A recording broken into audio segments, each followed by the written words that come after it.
certainly universities want to believe that we can harness the power for good. Let's examine how AI might negatively impact cognitive facility in students. People just not being as smart as the previous generation, because they just don't have that cognitive processing power and the tools to think in ways that previous generations have. And so I think some people, yes, of course, will become lazier and outsource and not think in the same ways. So we have a student loneliness crisis here. I don't know how that's playing out for you. Google will end the world. Welcome, Sarah, to the podcast. Perhaps we could start with a little introduction from yourself about what your kind of main interests are in academia and also in education and teaching. Absolutely. Thank you for having me. My name's Sarah Midford. I'm an associate professor at Trobe University in Melbourne, Australia. My background is actually as a classicist. So classics and ancient history is where I sort of grew up as an academic.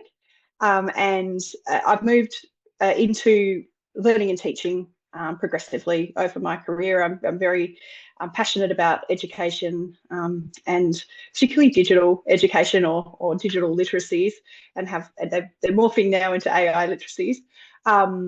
I'm currently the Provost Chancellor Learning and Teaching at La Trobe. So my responsibility is for the whole portfolio of curriculum and learning and teaching at our institution. Amazing. Thanks so much. And shall we start by kind of thinking about, or are you sharing what your understanding of where we're at in terms of the impact of AI in education as you're seeing it, as you're experiencing it? And then maybe we can kick that around between the three of us a little bit. Wow, it's a big question. I guess we're right at the beginning still, and that's because I think we were all so struck by the immensity of it all when it first started happening, and when generative AI became a reality in our everyday lives, that we've all kind of been hoping for this magical answer for a while, and then realised it's not coming, and that we actually just have to roll our sleeves up and get going. So I feel like we're still in that ideas stage, that let's give it a go stage, but we're also we've moved more so into that, okay, we've really got to do this kind of stage of, yeah, what does this mean for the future of education? Yeah, absolutely. Are you seeing many interesting ideas emerging? Because it feels in some ways like we got a little bit stuck with the essay question, which obviously you've written about. But I'm just wondering if things are opening up, or if you feel we're still revolving around the same broad territory a lot. I think the people who are talking about it the most, the people whose job it is to talk about it, rather than the academics in the room with the students, the people who are kind of thinking about it the most intensely are probably a little bit beyond the, is the essay dead kind of question, and more to, what do we actually need our graduates to take with them when they leave? How do we assure the learning? How do we make sure that that things are still meaningful, that education is still meaningful, that we're not, and actually just thinking, completely reframing the question. So it's not about whether or not education is meaningful, we all know that, but it's about how academics have a place in that world of education. What are they doing that they can't do anymore of this? They've kind of been usurped as knowledge holders, and that's not new to AI. I remember when Wikipedia came out and we were all panicking about the access to knowledge at the fingertips.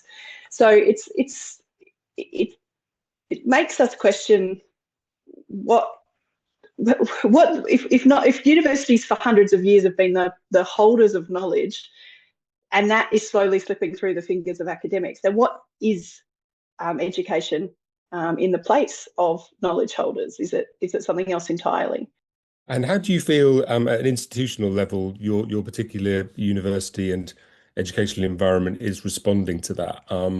Are there kind of high-level discussions involving academics with interest to kind of across the piece, or do you feel it's kind of still being institutionally led, like, we don't want to appear to be anti-AI because that will put off our students and that will ruin our business model. How's it landing over there in Australia with you?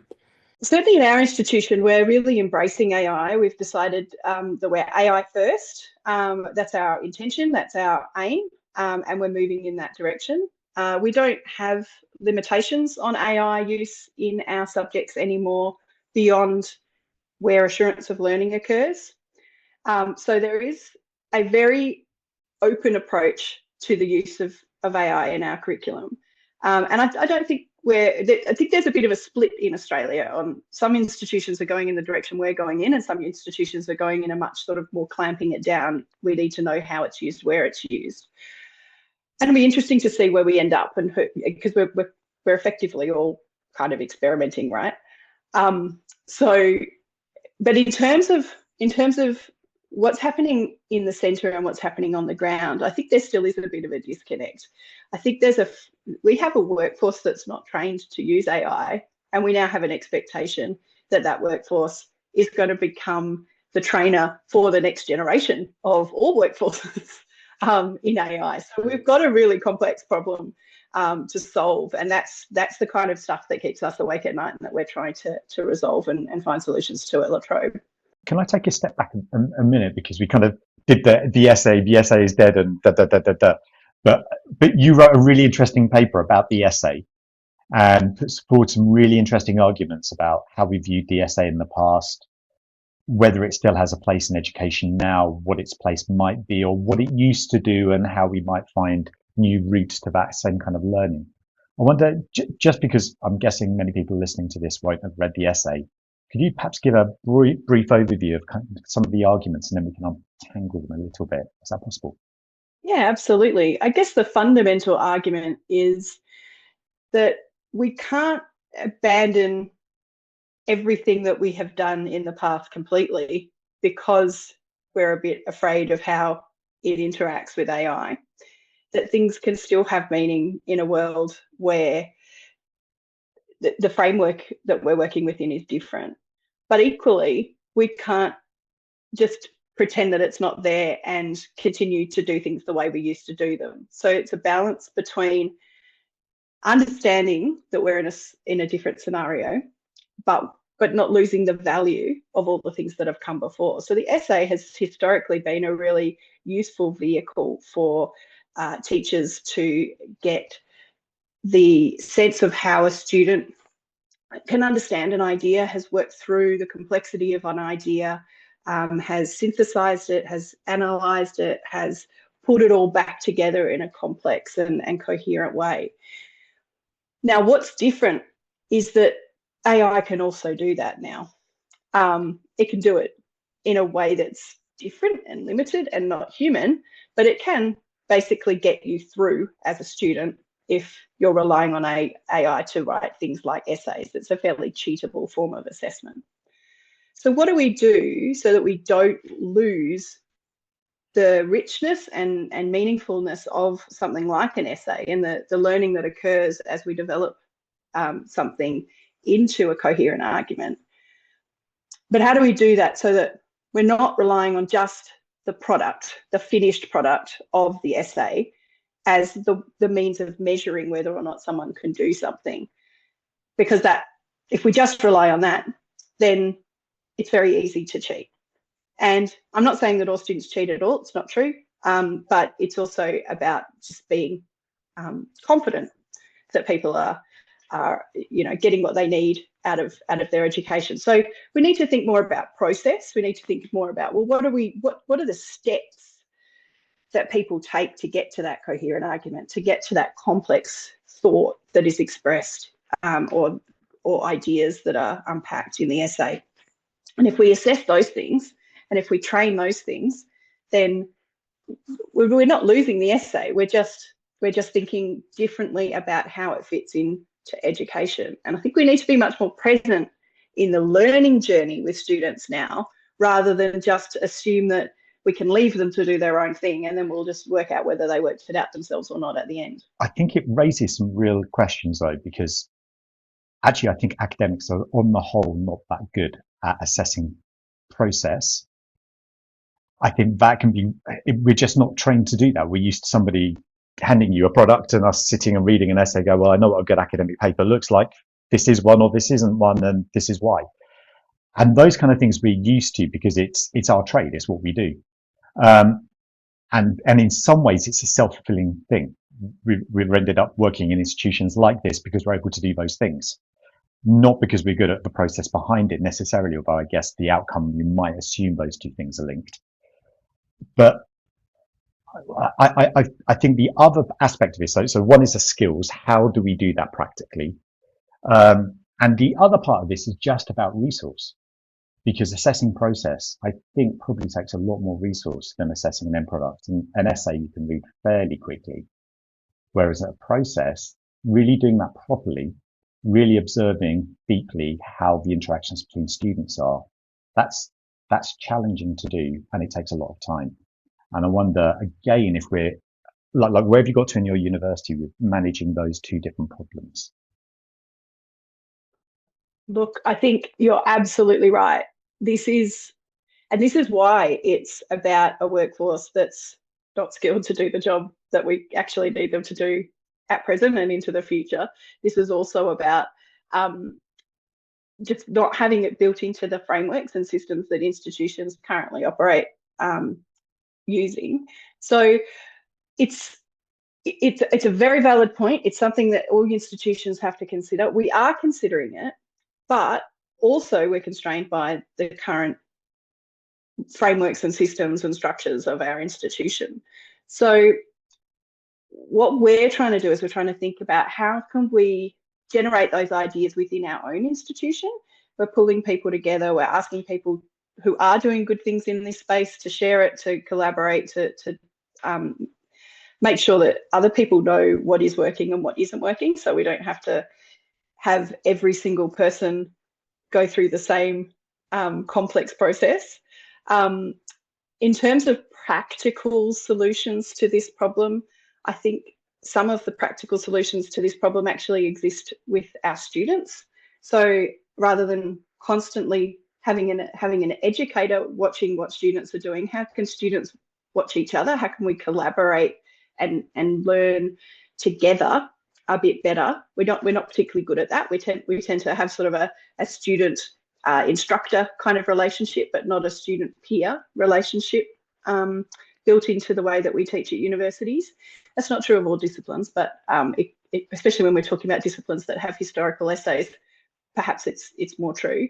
So I think we need to think about the whole ecosystem of a university. It's not one thing that's going to solve this. It's about shifting the whole landscape of institutions and what they do and how they do it, and how we award time to do certain tasks. It's no longer about how much marking time am I getting. It's about how much interactive learning time am I getting as an academic. Yeah, I agree with all of that. I mean, I was really struck in your paper about some of the solutions that you put forward. So obviously there's been a kind of a renewed interest in the Viva. What role can the Viva have in students having to defend an essay or explain exactly how they came to their arguments? Collaborative research projects, and then you talk about hybrid approaches, which is really interesting. Obviously peer-to-peer learning. My experience here in the UK education system is the extent to which all of those other things can also be gamed by AI. So when I've seen and moderated and examined Vivas, what I typically see is students who've prepared for the Viva with AI, so that they have been given a kind of a sketch of the sorts of questions that they're likely to encounter, or at least they've put it through AI and they've said to AI, look, I've got a Viva on this essay topic. What's an examiner likely to ask me? And then usually we allow students to come in with a few brief notes. I would say now, 90% of the time they are AI produced. So that becomes difficult. And there's a reluctance institutionally to allow completely technology-free forms of evaluating student understanding. So if I said, okay, well, we're going to just have a peer-to-peer discussion about this, and we're looking at the notes that you've taken, and when I'm going to be interacting with you about your reasoning, the institution wouldn't allow that to happen because they're worried about the kind of the knock-on effect of, oh, it looks like you're clamping down on AI. How do we get out of that particular tension as educators, do you think? Wow, it's a really, really thorny question. I think it's inevitable that we have students using AI. I think trying to keep it out is not a solution, even in a Viva kind of situation. We can't, you know, it's like, I don't know, a dam or something. If you know, as soon as you plug one hole, there's another one's going to spring up. We've got to think more about, well, if this is a tool that they're using, are they using it effectively? Are they using it to learn? Are they using it to get to the learning outcome that we're hoping them to achieve? So I would much prefer to go, well, AI is there. It's fine that it's there. And as long as we are assisting the students to use it appropriately and towards them becoming good citizens, good learners, good graduates, and responsible humans, then I think there's actually no problem with them using it. There is a problem with assurance of learning, and I'm not saying that we just open slather, let everyone go crazy and outsource all of our thinking. What I'm saying is that we do work towards assessing judgment. We work towards assessing decision making. We work towards assessing things that actually you can't prepare for with AI. If AI can answer the question in a Viva, I would argue that the Viva is probably not a very well set up assessment test anyway, that they haven't designed it well. Because the solution to good graduates in a world of AI is good assessment design, and also layered assessment design, I think, too. So it's not just about having one type of assessment like an exam or a Viva or something that stops cheating. It's about having a real sort of rich ecosystem of different types of tasks that test the same things in different ways, so that if they don't get it right in one way, we can basically check that against them getting it right in a different context. Or, you know, if they've got it right in the written part but not in the conversation part, that's a pretty red flag that they probably didn't do the written part themselves. And then we can try sort of triangulate whether or not they're learning and support them if they need help. Right, and I think not looking at it as punitive is also really important. When they're using AI in a way that's probably not that effective for their learning, how do we correct that behaviour rather than like slap them on the wrist for it? I mean, one of the things, if we're going to build AI into learning, particularly higher education learning, if I look at the criteria which we use to assess degrees, I wonder if, and I'm not sure that any single country or definitely not internationally are thinking about this, just standards are going to be very different. What we're looking for is going to be very different. And those levels that we align a degree or a postgraduate qualification to, it feels like those are likely to be very different too. I mean, I don't know if you've been doing any thinking about that and how it changes in really fundamental ways, what we'd expect a graduate from a degree to be able to do. Actually, I'm working on a project at the moment on graduate capabilities, and it's in a global context. And we're looking at, all universities have graduate capabilities. They're called different things, graduate attributes, and there's different words for them internationally as well. But the purpose of them is to sort of signal what a graduate is going to take with them into the workforce, into their lives, into the future. They all look kind of the same to some extent, and that makes a lot of sense, I guess. But also, I think they're also quite often used as a bit of a marketing tool or a branding tool rather than as a pedagogical driver. And the sort of the purpose of this project that we're doing is to kind of get a bit of a map of what they look like internationally with exactly that purpose. Like, well, what do we need? Something that's a bit more universal here. Do we need something that if you're graduating from a university, do you should there be an expectation that you're digitally literate, that you're AI literate, that you have cultural capabilities, that you have various skill sets that are inherently required in life and in work for university graduates? And so I think we probably do need to think about that a bit more globally, but they have to have meaning. And I think at the moment they have various levels of meaning across different contexts. But I think yes is probably the answer to that question.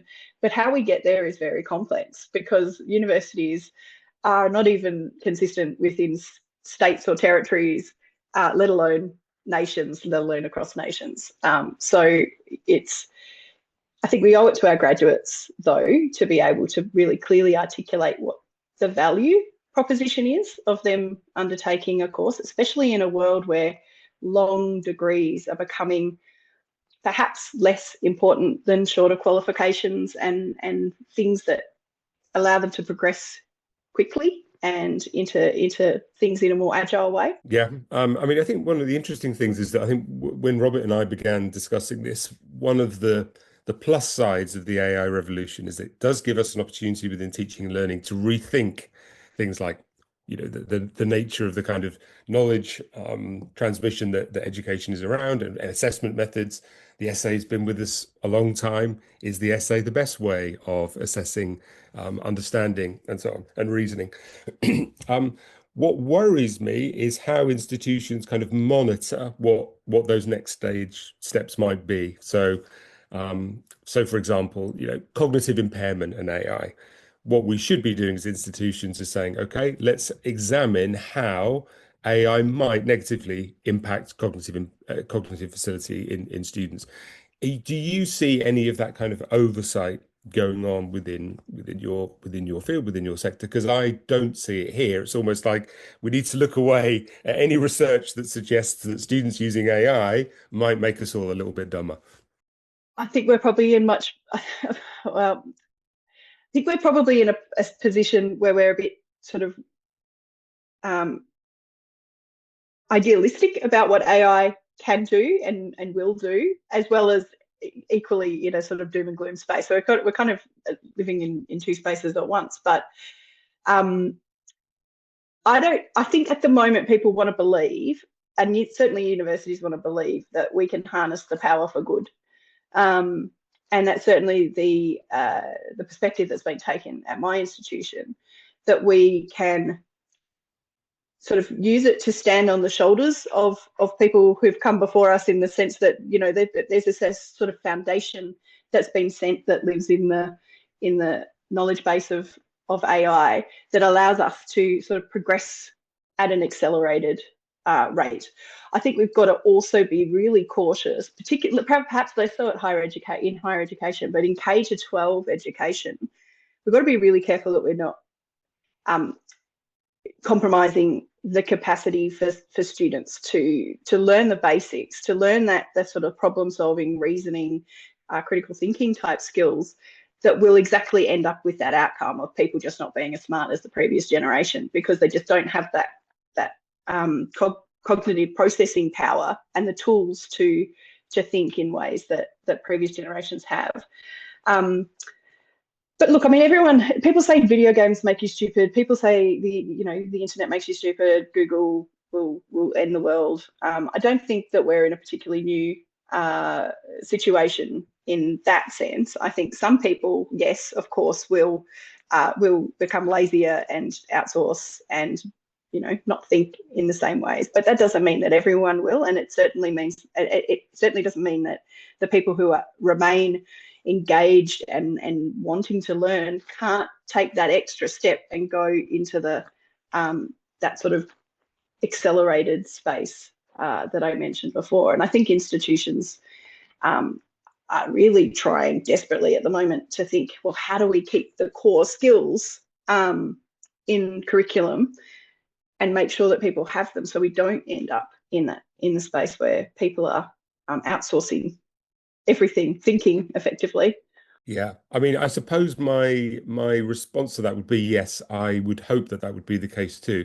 I think I would be more reassured if institutions said, well, look, okay, we'll monitor this over the next 5 years. We'll follow the kind of Latrobe model, and we'll try and integrate AI. We'll give students full access, and we'll encourage the integration of AI into our courses and research methods and so on.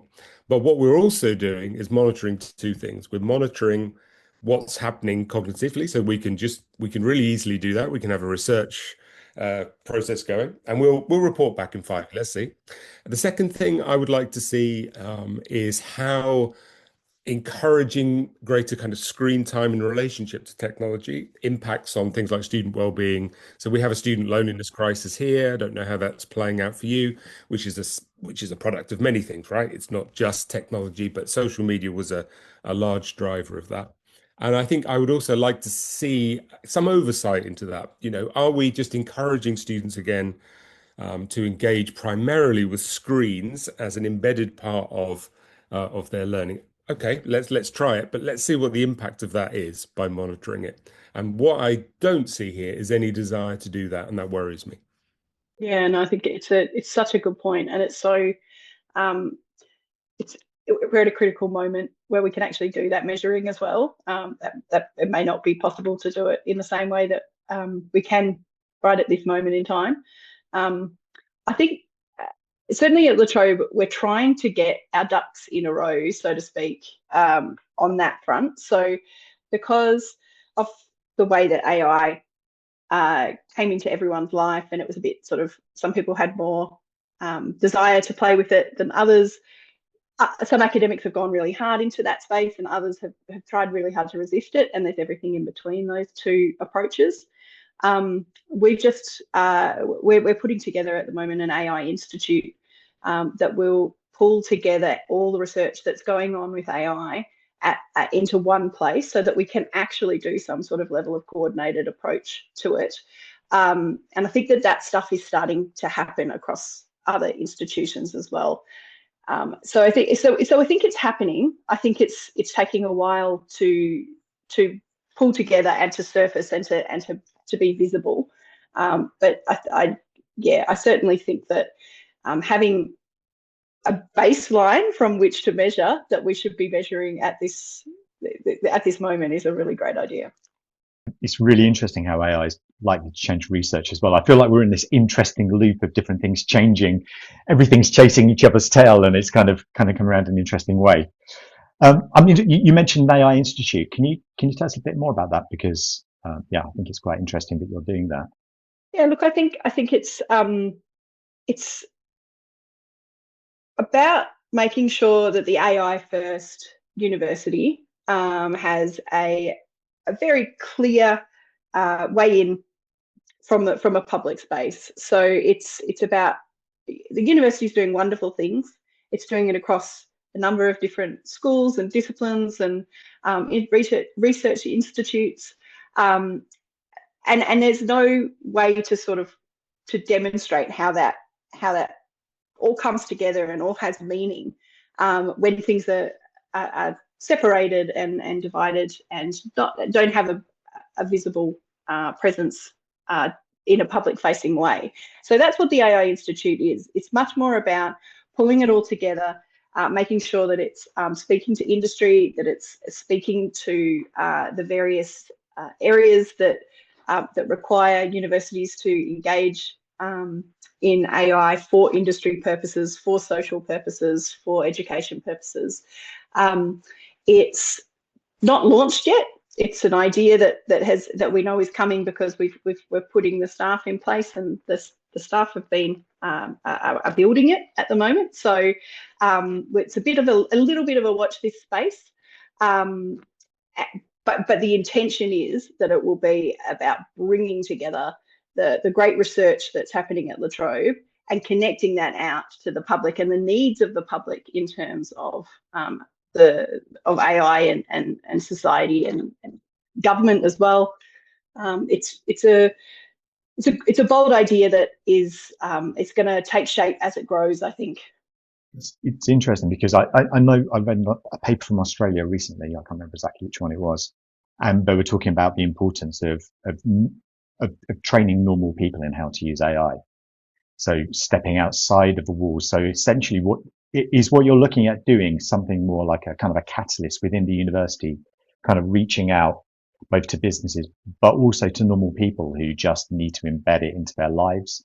Is it also doing research and feeding that research back into the university and around teaching and learning, or is that kind of what you're thinking? Well, I think at the moment it's about working out what problems need to be solved. I don't think we've nailed that one, because Phil Laffenberg has just started as the very first Australian chief AI officer, and he's also the pro-vice chancellor of AI. So he is going to build this institute, and he's going to work out exactly which projects are the ones that progress.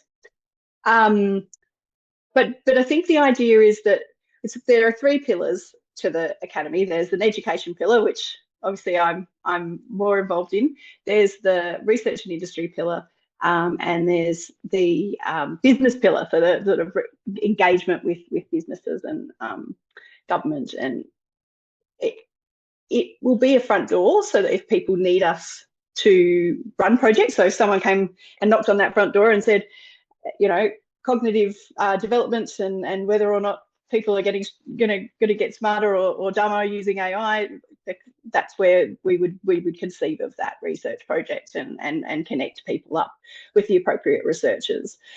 But I think it's also not about having anything particular in mind. Like, actually, the moment that we're in with AI is that we actually need to launch 1,000 ships. We actually need to let all these ideas bloom and travel and progress, and see where each of them go, and see what comes back, and see which ones to back and which ones to go, no, that's not the right way to go, this one's the one we're going to pursue, and let different things happen in different ways as well. So something quite small might not need a lot of backing or research. It might be able to come to fruition quite quickly, whereas something else might need a lot of attention and a lot of time. So I think there's that idea at La Trobe that we don't want to over complicate and over infrastructure, for whatever a better way of putting it, which universities love to do. We want to let these ideas kind of flourish in their own ways, and then give them a home to kind of grow and develop. And that's what the AI Institute is hoping to do. And you mentioned a couple of times, Sarah, about La Trobe becoming the sort of first AI university. Could you talk a little bit about that and tell us how that would shape the students' sort of learning journey, for want of a better phrase? Oh, absolutely. So basically moving from AI being just a tool to sort of foundational to how we do things at La Trobe. That's what the AI first ideology is about, certainly in learning and teaching. We are fundamentally redesigning all curriculum so that it can accommodate AI, not just in terms of a tool that students use and learn from and integrate into their learning, but also as how we can accommodate it into assurance of learning and academic integrity, and making sure that we're not going to allowing students to go too far in their use of AI, that they are actually, in fact, not learning anymore. We have to scaffold AI literacy across all courses, and we have to do that reasonably consistently. So it's quite a centralised project for now, with the intention that we centralise the approach and let academics take that approach and be creative about how it works in their own subjects and disciplines. And in order to do that, what is central to we're not doing the central services are not going to do any work for the academics. They're going to provide the training and the support and the ideas and the tools, and the ability to talk to other academics who are also doing similar things and trying to solve similar problems. So we're trying to create an ecosystem, really, where the students will be trained in AI tools, and they will develop AI literacies through the expertise of staff, which we're trying to develop, and how that expertise will be turned into curriculum redesign, but specifically as assessment redesign as well. Can we take a step back in terms of skills, knowledge, all of these kind of things? Because I think all of this is kind of up for grabs to some extent.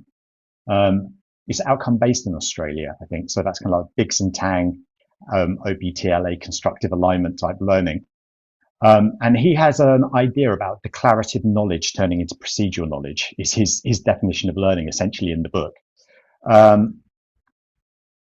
I think there's a lot in that book actually, which still hasn't been manifest in universities in terms of what learning should actually look like being applied as opposed to just being merely academic.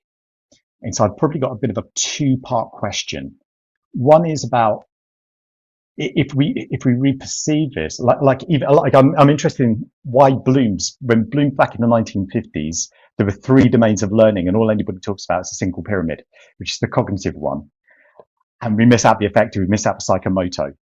Like, I'm interested in just how can we reperceive skills, knowledge, values, attitudes, and reposition those? Is there an opportunity to do that? So the actual underlying basis of learning. And then sitting on top of that, you've talked about digital literacy. So this is the 2-part question. I'm sorry, it's a little bit complicated. What are digital literacies? And then possibly how do they interface with that reperception of what the skills, knowledge, values, et cetera, that we might be preparing people with? Yeah, it's a complex question, and I think there's probably 2 answers to both of them. In terms of what we're trying to do now versus what we should probably be doing for the future, digital literacy is something that we're trying to develop because, as you say, like, there's a very sort of functional outcome of education that is, vocation and employment and metrics, and so having it's something tangible. It's something that we can talk about, and it's also the thing that we're all kind of missing a bit, where we're like, oh, the AI is new and scary, and I don't know how to do it. I need someone to teach me digital literacy. I need someone to teach me AI literacy. Ideally, at some point, that will just be, I think digital literacy, for instance, probably we don't need to articulate it anymore because everyone is digitally literate to some extent. Now we're talking about AI literacy because it's a new thing, but effectively one day it'll be the same thing, right? Where everyone can use AI to some extent. We all do. Why are we even bothering to articulate it? So I think there's a big focus on it right now because it's new and scary. But what we should be doing really is probably reframing. Well, what are we learning? So is this pyramid, this Bloom's taxonomy, the way we should be learning and the way we should be measuring things, or should we be thinking more about thinking like universities? Certainly in Australia, it's a very skills based. It's very much like what skills are you learning? How are you going to apply that in a vocational context? What is the value of this degree? And in the Australian context, that actually is reflected in fee structures as well. So we have this job ready graduates package that has that charges students significantly more for humanities and social sciences courses, for law and business courses, than it does for health disciplines. And it's a very values driven policy. So the government at the time, Scott Morrison, he basically was like, wanted to steer people away from humanities and social sciences type disciplines and push them into things that had skill shortages. It hasn't worked. It's also just penalising students who want to choose to do things that are different to what is valued, in air quotes. What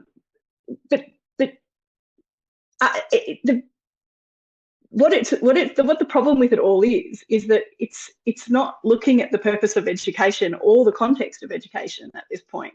So the purpose of education, especially in a world where AI has the answers and it has the content, should be much more about judgment and reason. And the disciplines that are going to teach judgment and reason are going to be much more in the humanities and social sciences realms anyway. So that's where the future of education actually genuinely sits. Everything else is skills training. And a lot of the skills training that's happening will become redundant over the next 5, 10, 20 years, depending on the complexity of it and the need for human involvement.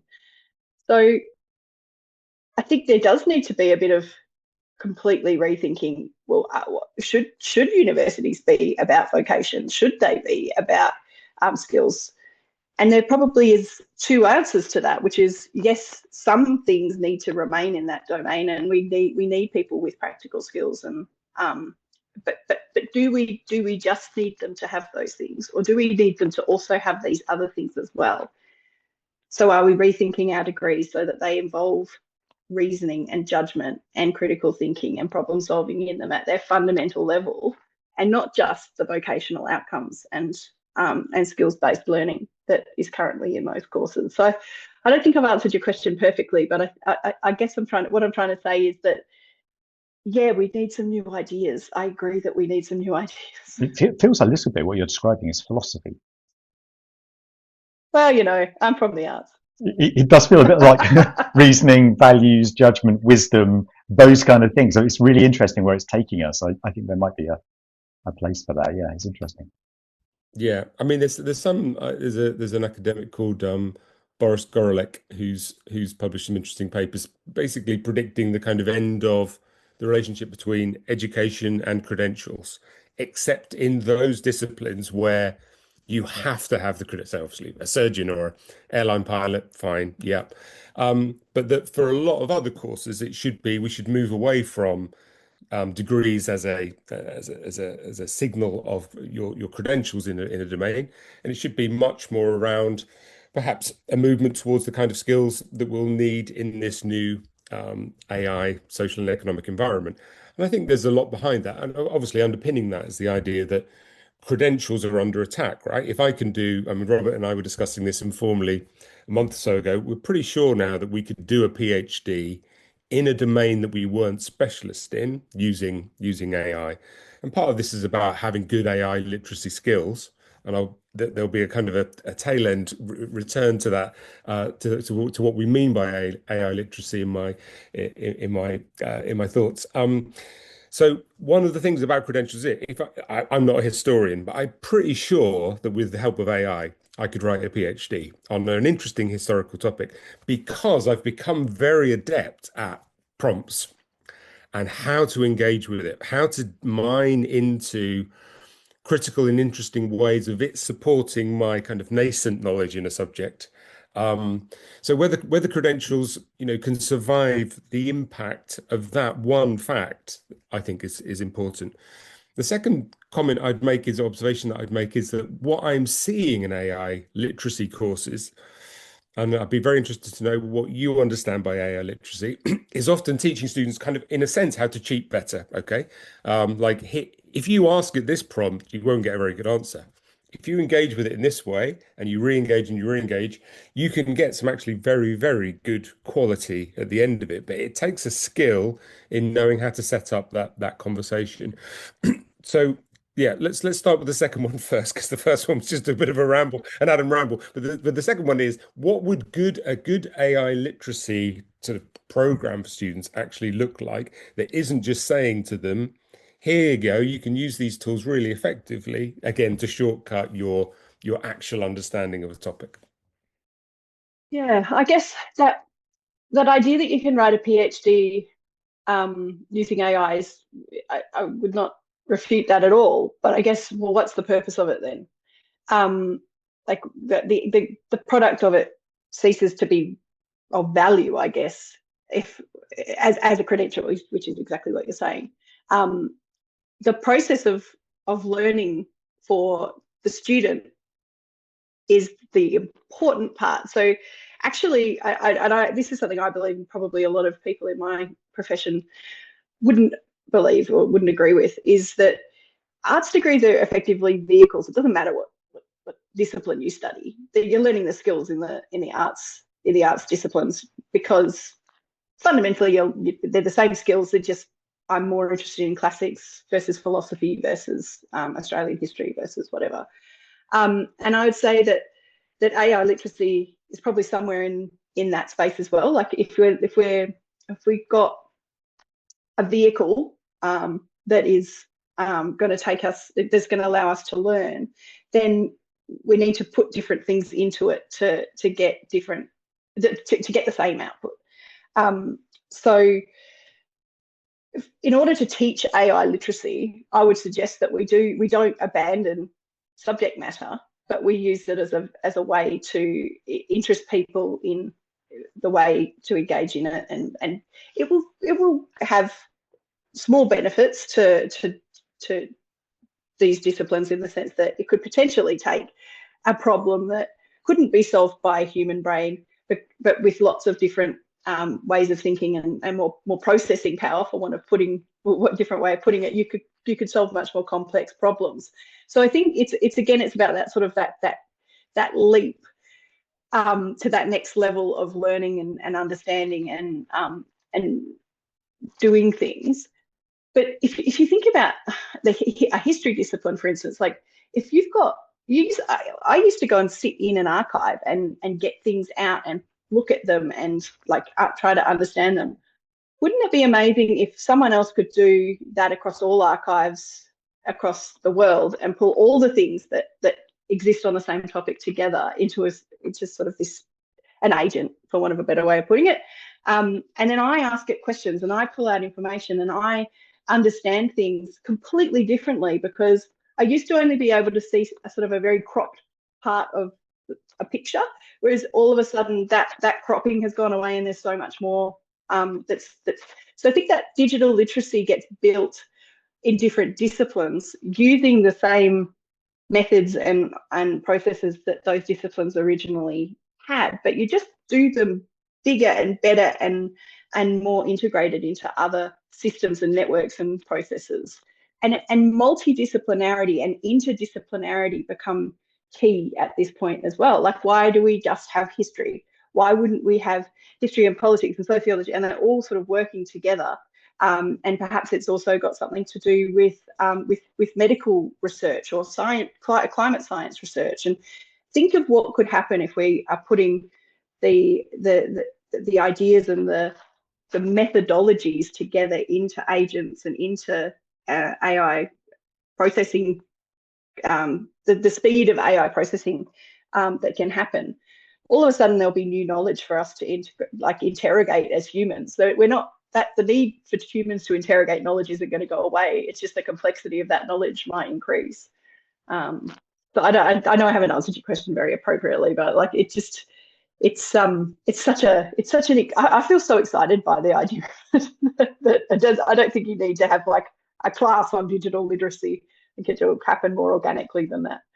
I've been building with AI, and I've got a research tool which I've built, and you throw academic papers on it and it can do exactly what you say. And it thinks interdisciplinary. It has a notepad. It takes notes as it's looking across. So it's less of a chatbot and more of a research tool. And it can build really high quality synthesis across different things. So, and the reason I built it was exactly because I'm also interested in interdisciplinarity. And I think that's where the breakthroughs are going to come. Somebody who's just been in their history domain, or just been in their musicology domain, or just been in their whatever domain, being able to bring those worlds together. And I think that's huge. It raises other. Yeah, it so is.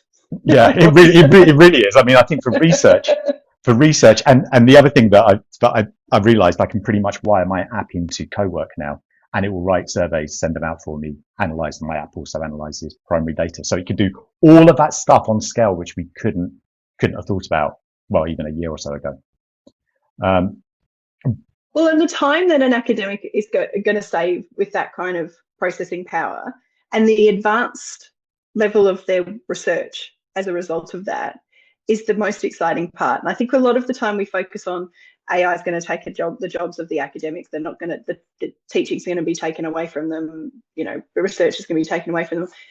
AI can do all this synthesis, but it can't actually apply that judgment at the end where you go, you know, what does this all mean? Like, you've pulled it all together for me, but what does it actually mean? We keep on revolving around that same thing, I think, kind of judgment, meaning, but it's really interesting. We keep on coming to the same point, which is fascinating. I wonder whether we could kind of wrap up with a reflection on and share our own observations of where we think we might be in, let's say, like a couple of years' time. What do we think are the main things that will start to shift, and what would we hope that would look like in a best case scenario? Should we do the 2049?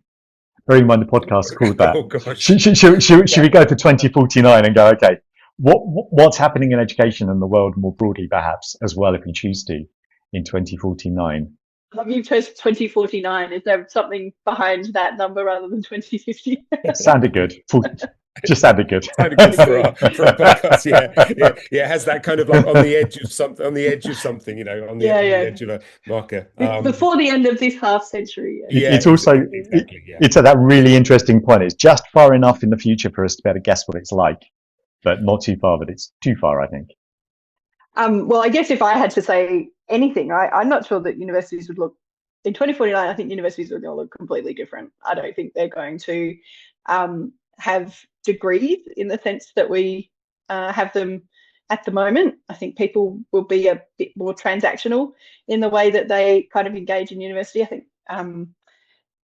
there will probably be a lot of different types of universities as well, like much more, the university that you can get what you need in order to progress kind of sort of transactional way of doing things.